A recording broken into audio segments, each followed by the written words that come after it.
Hello साथीहरु, यहाँ मेरो स्याम्पूको रेमेडी तपाईहरुलाई म भन्दैछु है। यहाँ हेर्नुस्, यहाँ के रे आम्ला, रिठा अनि सिकाकाई, यसरी आम्ला, रिठा, सिकाकाई यसरी हालेर तपाईहरु एक दिन डल्लै भिजाउनु पर्छ। यसलाई चाहिँ एक दिन डल्लै भिजाउनु पर्छ। यो भिजिसकेपछि हेर्नुस्, एक दिन डल्लै भिजायो है। त्यहाँबाट अलिकति मेथी पनि हाल्नुपर्छ, किनभने अलिकति हाम्रो मेथीले चाहिँ त्यसको सिल्की काम गर्छ है। अन्त त्यहाँ एक दिन भिजाएपछि चाहिँ यसरी उयो रिठाबाट चाहिँ हामी यसरी रिठाको यसरी गेडा चाहिँ निकाल्नुपर्छ। त्यहाँ देख्नु हुँदैछ भिडियोमा तपाईहरुले है, यसरी सबै निकाल्यो। अनि एलोभेरा पनि हाल्नुपर्छ अलिकति, यसरी मैले एलोभेरा हाल्दैछु, यहाँ मिक्स गर्दैछु। यसले चाहिँ हाम्रो कपाललाई एकदम साइनिङ गराउँछ। अनि यो सबै अघि रिठाको त्यो गेडा निकालेपछि चाहिँ यसरी मिक्सी ग्राइन्डरमा मैले पिन्छु है।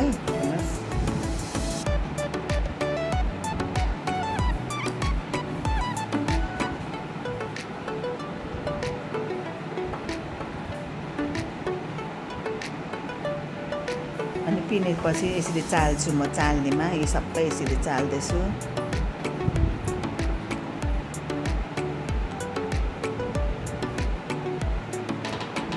यसरी मजाले चाल्नुपर्छ।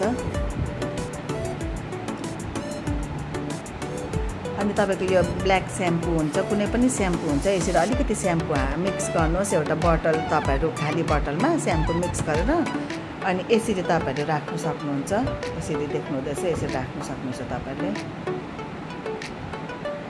हेर्नुस् साथीहरु, मैले तपाईहरुलाई देखाएँ अघि स्याम्पू कसरी बनाउँछ भनेर हैन। अब यहाँ मैले यसरी स्टोर गरेर राखिराखेको छु, यसरी बट्टामा हालेर राख्छु हैन। अन्त मैले यो लगाएर चाहिँ 2 महिना हेरेँ, पुरा मेरो कपालमा झर्नु छोड्यो, ग्रोथ आयो। त्यही कारण मैले तपाईहरुलाई देखाएको डेमो तपाईहरु पनि घरमा गर्नुहोस् हैन, गरेर युज गर्नुहोस्। एकदमै राम्रो छ यसको रिजल्ट चाहिँ। अन्त मलाई राम्रो लागेर तपाईहरुलाई देखाएको। मैले अस्ति मैले तेलको बताएँ तपाईहरुलाई हैन, त्यो तेल लगाएर यो स्याम्पू गर्नु भने तपाईहरु एकदमै कपाल झर्नु बन्द हुन्छ हैन। अन्त म चाहिँ यस्तो होममेडहरु निकै गर्छु, म बाहिरको चिजहरु लाउँदिन हैन। जस्तो तेल देख्नुभयो, स्याम्पू अझै मेरो छ, कतिवटा छ तपाईहरुलाई देखाउँछु। मेरो अझै छ साबुनहरु, क्रिमहरु डाङडुङ मेरो। त्यसै चाहिँ अब नेक्स्ट भिडियोमा म अझै तपाईहरुलाई देखाउँछु हैन। हेर्नुहोस् तपाईहरु कस्तो लाग्छ। अन्त युज गर्नुहोस्, यसरी राख्नुहोस्। यो जान्छ 2 महिना जस्तो। यसरी राखेर चाहिँ बिरुको चाहिँ अलिक टाइट गरेर हैन, अलिकति हल्का गर्नुपर्छ, किनभने ग्यास हुन्छ यसको, अलिकति हल्का गरेर राख्नुपर्छ। अन्त युज गर्नुहोस् तपाईहरु। अन्त मलाई कमेन्टमा लेख्नुहोस् कस्तो हुन्छ तपाईहरुलाई। तर लाउने बित्तिकै हैन, 2 महिना जस्तो तपाईहरुले युज। मैले फेब्रुअरीमा लगाएको, फेब्रुअरी मार्च 1 महिनामै मेरो रिजल्ट राम्रो, एकदमै राम्रो आएर तपाईहरुलाई मैले डेमो गरेर देखाएको छु। तपाईहरु युज गर्नुहोस्। अन्त मलाई कमेन्टमा लेख्नुहोस्। हुन्छ साथीहरु।